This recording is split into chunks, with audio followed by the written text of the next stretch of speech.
সেটা তদন্তকারী কর্মকর্তাগণ প্রমাণ করতে সক্ষম হয়েছে। অতঃপর পর্যাপ্ত শক্তির মধ্যে আমরা চৌধুরী সাক্ষী এনে আসামি তারা জবানবন্দির সাথে এই চৌধুরী সাক্ষী সকলে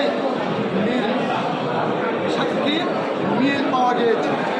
এই মিল পাওয়ায় আজ আমাদের বিজ্ঞ অতিরিক্ত মহানগর দায়রা জজ আদালত মহোদয় সন্তুষ্ট হইলে নৃশংস হত্যাকাণ্ড, নিষ্ঠুরতা, নির্মমতার জন্য এবং সমাজে আতঙ্ক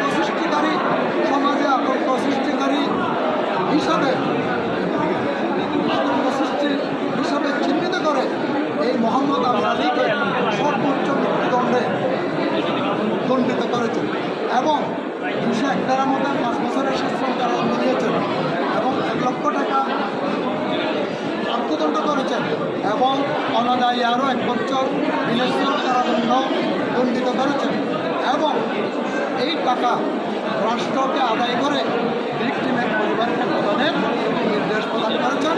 এই আদেশের প্রতি আমি দীর্ঘ 2-3 বছর চৌধুরী সাক্ষী লড়াইয়া যে কষ্ট করেছি, আজকে বিজ্ঞ আদালতের আদেশ পেয়ে আমি সন্তুষ্ট হয়েছি এবং আপনার নামটা আমার নাম মোহাম্মদ জালাল উদ্দিন, অতিরিক্ত পিপি